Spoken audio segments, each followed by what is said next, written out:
Toi whatalofa ma o folo whātu le Paul Kalamare nei o le sona o le wha moe moe. I so tātou atunu o whea lava o lo e mau maile nei whaasoa. Talia whiawhia o tō uma tātou te sue whatasi le awhiong pa ia le tua. Mato iei ma a wuna le tua le sunga toina ia Chris Amana. Ia ma le sunga whengainga ia Kōlau Moses. La matou whaasoa ina ia le autu le nei. Pupula pe o se mōli i le mea pongisa. Ai lia mtaina le tātou whaasoa. Tātou talalaina le sono nei vai aso. Walau lia mal whaaloalo lana wauna sunga Chris. Ia na te whaia le tātou talo a matai le whaasoa. Mea lo mātou ta mālo le langi mātou te whaasoa soa le nei tai au le i tua lau whionga ma whaftai wa mai le nei avanoa. Ma ole atua i lau whio wina mai le nganga pa ia ma futa mai a te mātou. Lena te ina i mātou upo moni uma. Ni o mātou whaitau, mātou whaasoa, mātou whaalongo le ia le tua. Ia a o loo taitaina i mātou le li ele tua e lawa ngang pa ia. Mātou wole atua i lo swafa Jesu nei tai au. Amene. Amene. Au tua le sona le awa tātou so eina i le vai aso le nei. Pupula pe o se mōli i le mea pongisa. E li whātou le tātou whaasoa le tūsio Filipi i ama le tūsio Kolose. Rasola nei ia le la tātou wa'ai i le tūsio Filipi e lua tele ma tele le tātou wa'ai le tūsio Filipi e lua le la tātou wa'ai ai. Te fia au mai ia le mau au tū o le tātou vaiaso le nei. Filipi e lua whau pasuma le wha ia ma le whau pasuma le lima wha pe nei. I au tau whai mea umalava ma le le mui mui. Ma le le fefina wai. Ina ia vea au tau ma e ua le matau le angainga. Ma e ua sao le amio. O le whanau le atua, e le ponai luma o le tupulanga a mio whapio pio, ma le finau vale. Ua pupula i ante i lantou la o tau a mio, whapei o mea e whaamalamalama ai le lalo langi. Mito mo ia le autu, ia pupula pei o se mōli le mea pongisa. A whamir whamtalanga a Paulo, i le lana whautuanga i le kale si Filipi. Ia peila o tau wa mio, ia pupula la o tau wa mio, o se mea e wha malama mai le lalangi. Pewhai te mitawina e le aise, o le mea munia ia e o tātou e le aise o tātou malama lama. Ae wana o Yesu e yailo na malama lama, maitau madwha mtalanga Yesu i le tuse o Ioane. O a ua le malama lama o le lalangi. Amen. Ae peitai e fwoi mtalanga Yesu i le mateo e lima wha upesfun ma le whawai mai. O tau o lea. Malama lama o le lalangi e fōlinga maila. E le aiso tātou malama lama.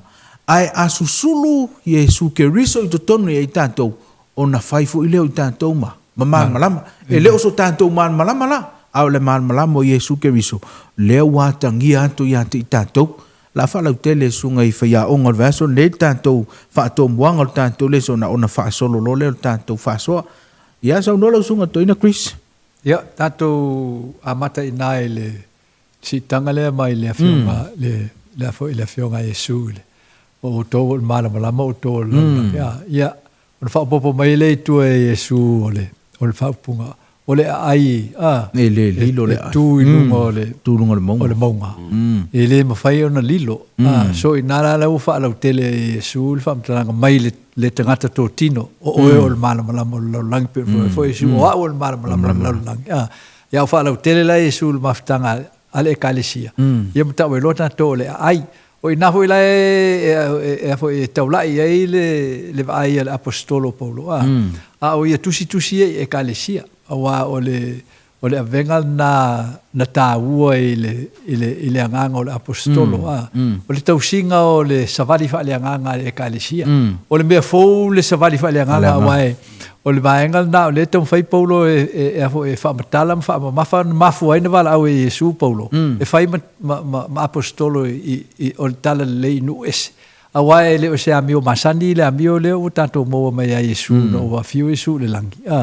Ai polo ai o ia o te awina mai le sosoani e pe ona fol mai le tamai a te autou ona mole o tole mana e mwhai o tau mol mau te awala e tatu te lo uma ai le imaliu mo tu Yesu ia e ese al tu langa sa ele au so mama wala au so ma le lato i lo le amio keriso ia pitai no o tu Yesu ma fo i mona to e faalu nisi aso e fas fulu mo to e fa matala ili i ona so o le wha taunuina o le whengenga tuai lona maliu mai, ma lona whanau mai le tinu tangata. Ona pupula i rola i o le mana malama o le au so o le lawa maua e tātou le tusil nei o le whengenga fau. Ia mo le maula lea o le vavenga o le tala le lei. Ina ua tātou maua le ata o le ami o Keriso. Lea la e tau tala ia le apostolo ma utu el tātou le sona o le vaso nei. O afo e pupula pe o moli i le me pongsa po o le moli le po. E whaasino la le i le mafutanga whaatasi ale e kalesia i le au whaatutuanga. Lea i le tātou le sona le la tātou amatai i. Haftai. Sunga i song. Nau apolo ia whapea o na pupula atu le malama i tangata Filipi. Pupula atu i Kerisiano isi tua atu. Amen. Ai whakau fo ila le wheng ili e isaianga mai e au ko pupula. Lunga o le wha malama ia pupula aku i kangaka nu ese. O le malama la le kako ke malama. Ile ngako kako. Ai e fo ila criteria pe me kako makua. Ele mata o le angaina. Ia sa o le amio. Ia veka ko mo whanau o le atua. E le ponga, i lumo tu pulanga mio wha pio pio. Nungo ia, e wha asingo i kangaka i ngu ese. Wa ese kako kalkongunga, le la mga apolo. Ia laku wali malama leo Keriso i tangatara. Ia malama i maliwa la tau. Kako foi. O wala au le kako e ve malama. Rengi whaia le mateo le dimu wha ipusul ma wha. Le meisi, o aol malama. Ma e rea la sisi malama i kaunga ko wha asusulu aku. O criteria ia le malama le mga o Yesu. Ia kako wha asusulu aku. Ia awangi i whasise inga i kako malama le kako keilua. Wa item. Kako ke mga kua kako e popoto ma i loa mea. O kako aku le wha asusulu aku le malama. Ai se re o inga o kangakai. I le kulanga le. Le mai e fo ia awa le fesonga di mwha ipu walu.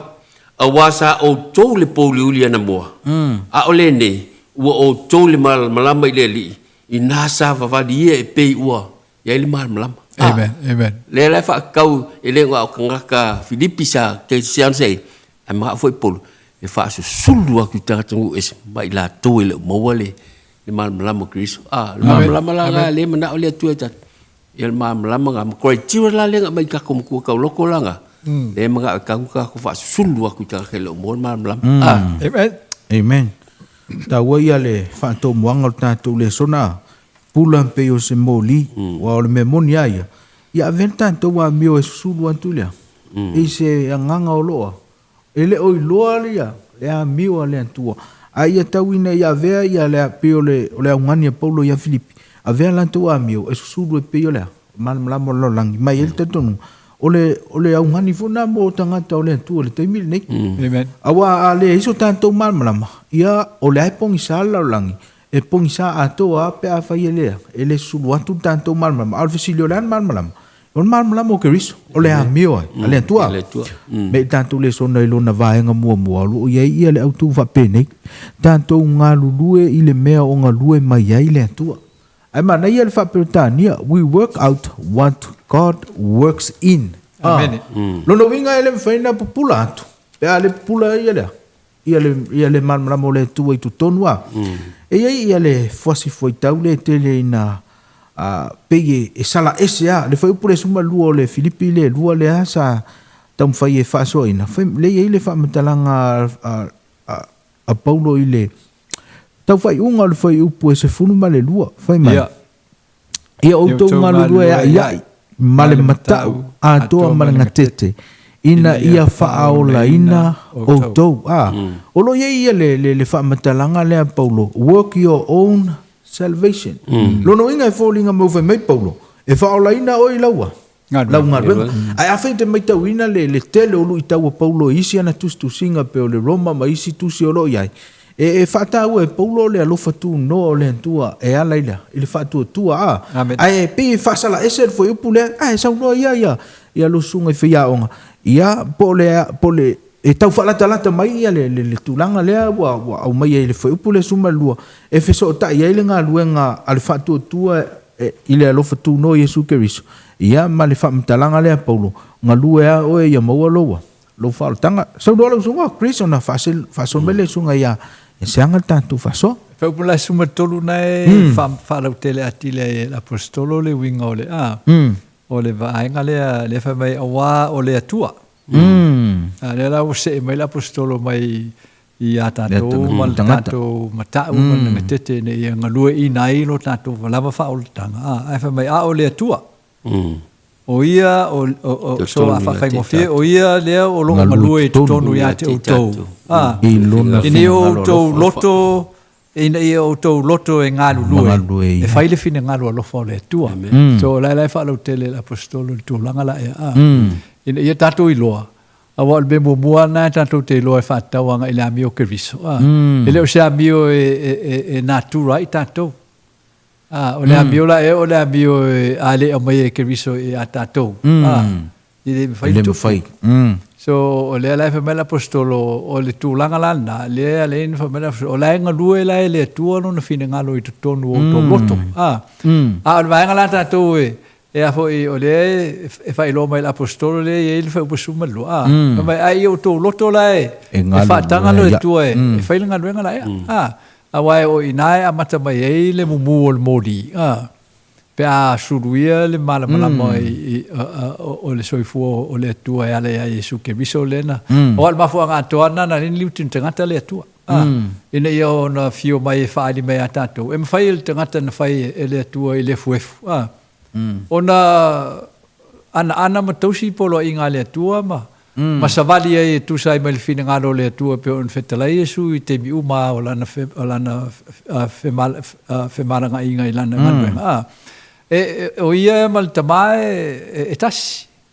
Ili fai fo e ia se me ese nei lo fina ngalo le tama. O polo inga fo el tamae tausi e Yesu. So o me umai na faali e Yesu le winga o ngalo wenga le e fa lango atu to Yesu i lon tama. Le fo la e awa o tanto. Tanto te fa lango atu to fo ila. Il tama ma Yesu ila wina mai o le nganga pa e ngalo ina fina ngalo le tu tonu ai tanto. Amen. So sa Tato te le fisilingi alfa o tanga le tu. Mo tato. E i upo e luanga e i kongunga al Filipinga e rufa i posumolo. O le mata umalea. Tete. E le fa pe o tato fefe. Ai o tato lofa i le tua, ma o tato o nanga i le tua. E fai e on kako kiete mo mata u le tua. Ma o fa o tanga fo ela le tua e fai e le tua. A mata mai whengenga tua se i o le whengenga fo.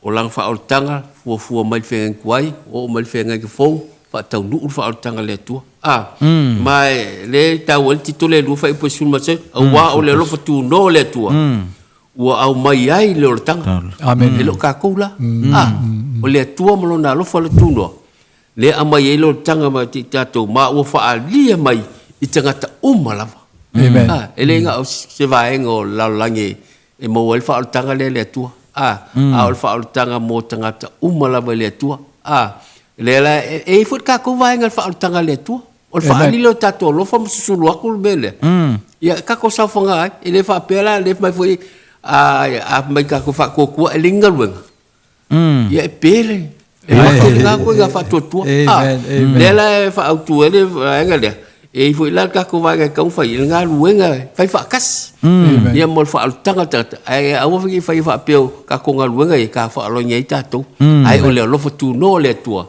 le lang fai ka ko fai ngal wenga le leida ya o ka ko lo fai le tua ya la tu ave tato il fai upule o no le ta mo Filipi mai si tato le so mai o mauti no ile nei lava mea o ia na mataina ngal wenga le lei to tonu ya te o to e fa ato to ina i lava e ia e o atu lava ile aso Yesu Kristo so o le ai ngal le tu ina ia mo e tato le fa fo wina la ea awa o le mana la ea o tala le o na fai lon fa mai lo le polo fa su fa le il tato matua ia o to fai me o malava ma le mui e wa me lo mui ia ele fez sin tu na me mui pe o la heta tu te o le la masani ala na o tu tato le mui mal tato le fina wa ina o tato mata il soi fu fa ola ilon sa inga ele o so I mean Yesu o so Petero mo Ioane mo Jacopo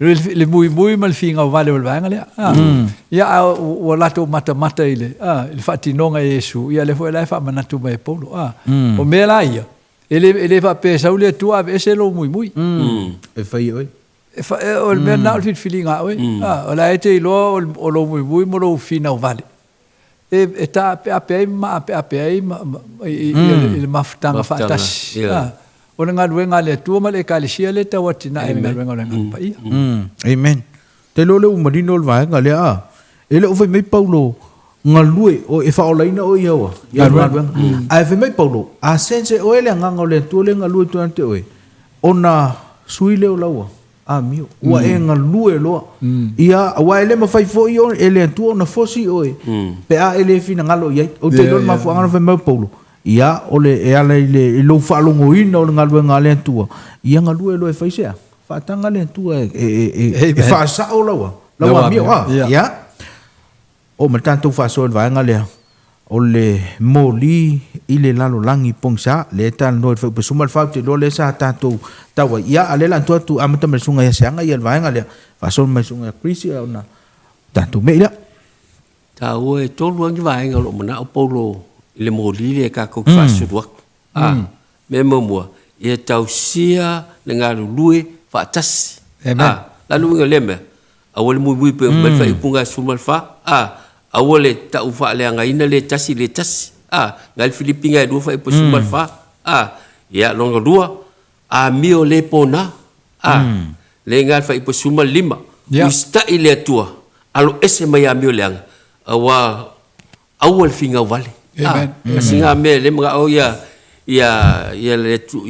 paulo ole mel nga tato te mana mie fa sulu aku mo linga longo ia fa maungi la fionga le tua e te tau ona onga tasi lo tato amionga male onga tu spa ia ngai fa mel fa ipo sumalong o le vaenga la ngai tau o tele mo tato ia ka ko ese mai ile pongi sa le pauliuli le sa ka ko yai ko nga ia ka ko fa ia mel le kemingi maka ko nga iluma wa ngai finga lo ile tua mo tato o le ngaluenga fa ila le tua te tonu ya tato ma e ala mai ila tato maftanga mele tua em fai ngo fa sulu atu ila mal mlamale ile fai fai ka ko malo si on ka ko fa sulu aku ale ile nga pa ia musuinga tato male nga pa ia ele me fai ka ko sulu aku la mi ole le mal moli le la lang pe asui o tato loto mama fau e ala ile tua e me fai ai on tato fa sulu atu le upumoni le tua e ala nga fiong amen ma ta ole mo tato ole mele le mga ile tu fa sulu aku mo li le ya le mo li de ala la ma miol ma mele famil ka ko maul ka yaungi amen so fa fe ngaila ole mo li le le total mai la apostolo ma fetalai mai le tu ya tato ole sengala e ole malo le tu malo le te apolo le fa ingol tato va ngale ole la langi pongisa so e te taula ona lo le leile senga so ole wingala le ole fa so le mai apostolo ya tato tu so le fa mai apostolo ava ai la langi pongisa ya te auto e tau ona i loa atu e langi le ese mau o tau male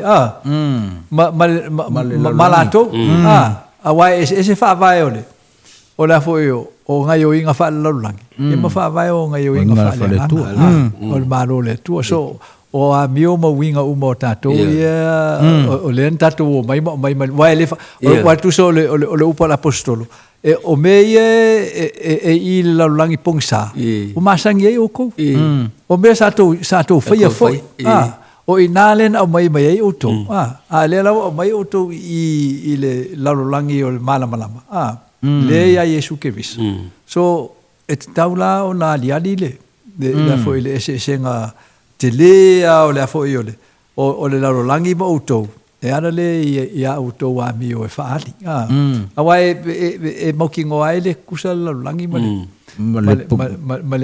o faali nga o malo le tu ya tato salo le o le si bau ngai a fo e au nga mo tato o dai mai e a fo e tato tiro fo ole o la fo ole bau nai mo ele ile a fo ele il tato nome na e fa mai e upo le tu ya tato io to o tau si au polo inga ma foi mo tau sisi ia wa ngai lo e langi e se auto fa ele fa mai o mo se o ise nu e pe o le nu nei la lata e ile tu yan fa vai la ele langi fa le langi e pa wa le ngu e polo inga ma tu la fono e ma wa e ma ese nei lo ma lo umo langi so e tawanta tu lo ole abio ale ekalesia ese mamau mai la mio na langi amen pa tai te lo le wa manino ia te lo vai ngol le fa upule sul lima ma le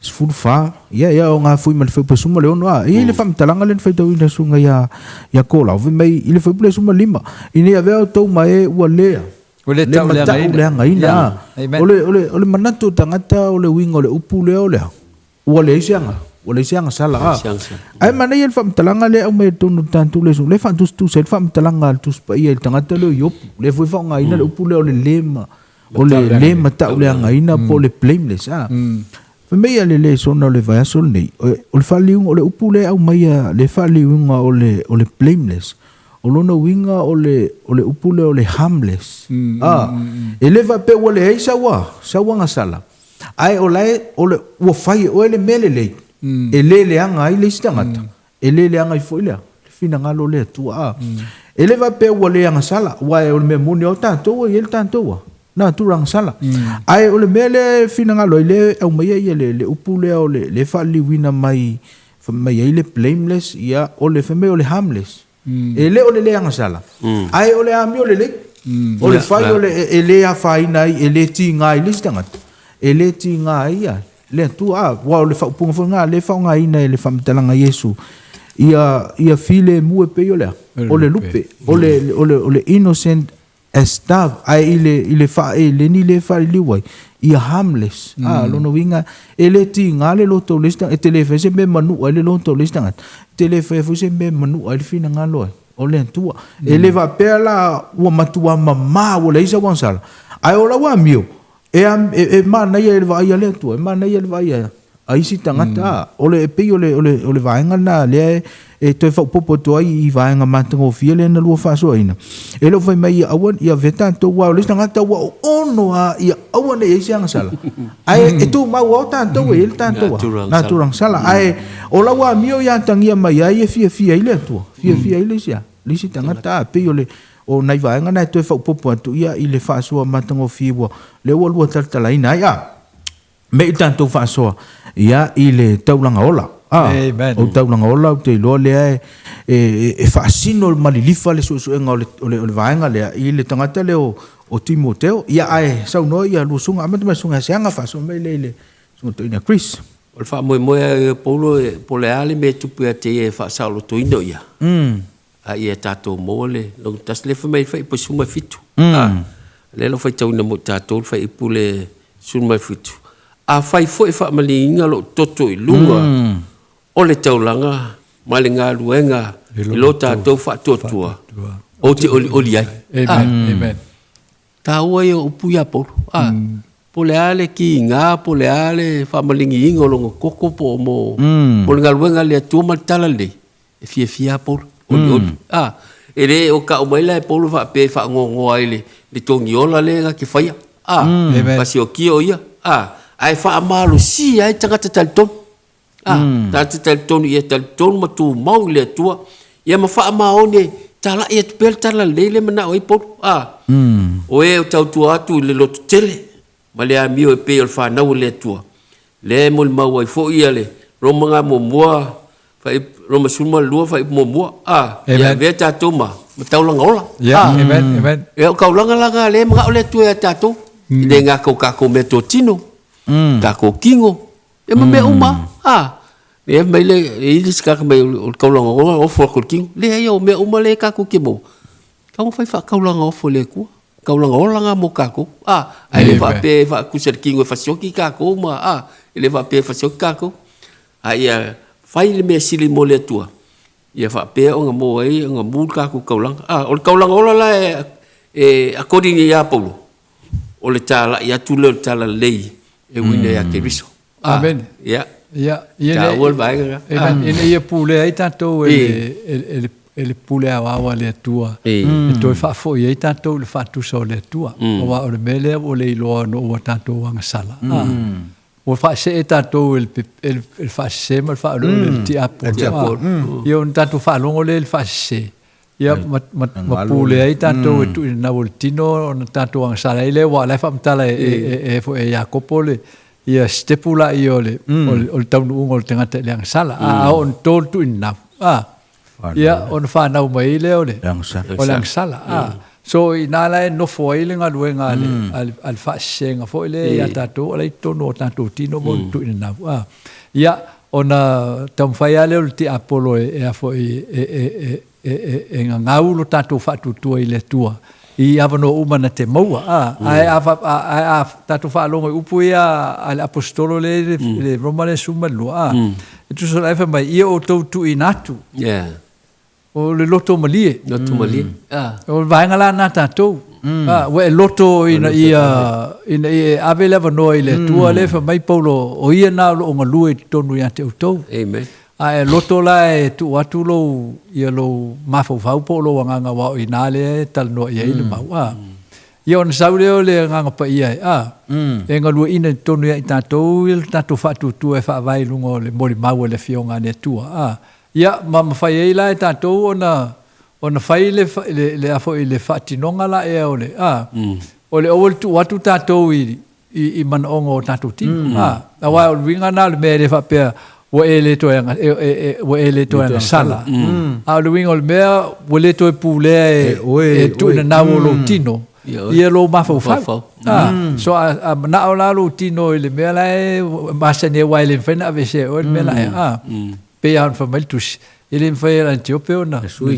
li wo lo nanu pe fa na melio na ve se ila ele fa fo o ma ona ve se na sala se o na fiu ma yesu ai ma fa eta ona ono ustai avile tua io fenta ono ustai so va la nata to hole a olanta tu ustai so ustai pea ia ka kola kala kalole melna o te pe o tato wo ia ia na faingo fiele ona no mai fa so nga foi le e foi teita ma e fa ali pe fa ali lo le fia mo lo tota mai se me ala o e fa masani a foi le tau fiolo ia pe lu fasa mo foi le ta fio fil to fa mal to fa ma le utanga loto ia wa ngala sa we a biola yesu ia wa e mai le ngang pa ia le tua amen ta ore ma na ia a le tala ina lu sungo tanto le soda e fin mai tau ina fe plus su fitu le tan no paulo ile le fai o ia ma taulang moni va ma ni le sono vole to e pule ia le tanga ta o pule ia le tua ma tua le winga o le mele o le fai mataulanga e o le fine voi le sa u ina ia vai o Yesu le sua manongi o fai mataulanga le mea taungata o le mea sa pele le lonto a ua ave mo Yesu fa pena foi le winga fa le nganga o wa ye me pele ya tato e ye mana tunga e pele ya tato ai ua sui anto o fa tanga Yesu e pule ai o lau taulanga foi la na o fa taulanga ia lo fianga ina ia pule Yesu ya tato pion mena le fa tu le solea o le taulanga ola o ave ia le mesa ta o me pele ya tato o le to pule tato ia ai control me Yesu tato ona sumro le tato pion man amen ia la be tato fa so le vai ngal na so ai ia sa do lo sunga Chris fa so me sanga o le fa ma oni ilana be proven character ia pole a mio fa mauni ia o ina tonu ala le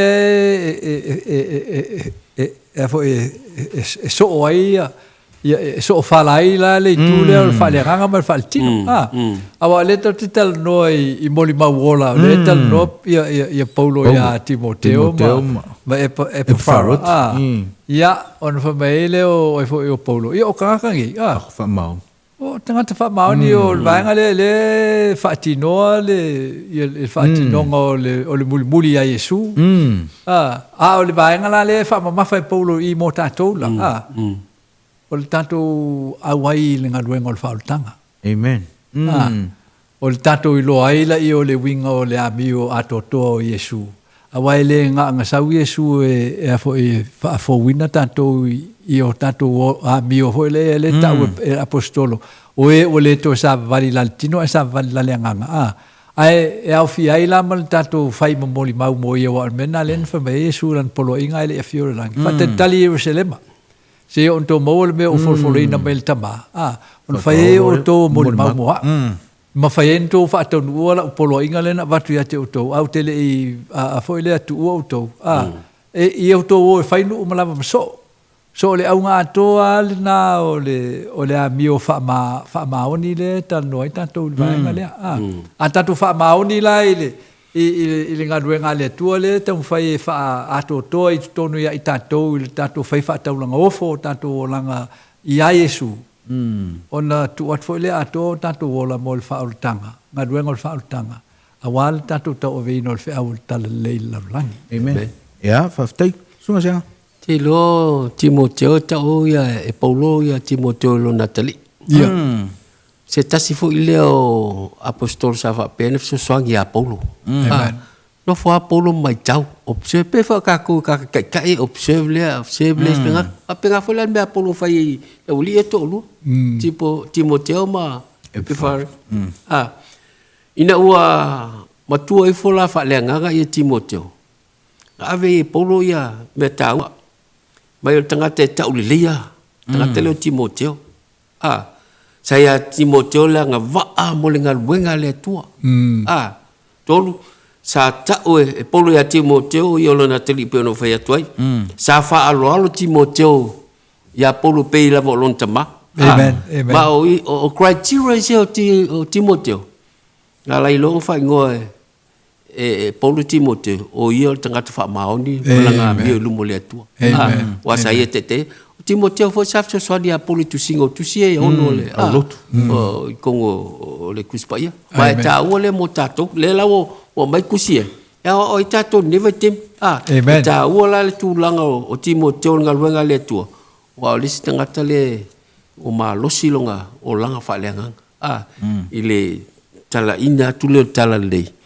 ile la langi ma le o tato sape fo amen pe no le luka e sulu le ko ve ka le luka le ka o ia mo ka kule ka aunge luka lu lo fa u peto suma le o le mala mala foi e fa mal mai nu ese mal mamadu o lo nu Israel le ka la nu ese ya mes fo Israel fa le nga fo ila ka ko e mo ka e ka kong le tua amen amen ta wa ia le wa nga le wo fa so ine fantau ya Timoteo ele te fai ngo ine Paulo ia Timoteo le tangata fa maoni amen perfect me to wina le fa mtalanga Paulo tu so Roma lima fa pe fa mai ole mele ole ono sa i tupu mai le amio o le amio tupu mai ai le fa mo lo no vinga le te I fai ngo ina ia le tangata le o Timoteo tangata fa maoni wo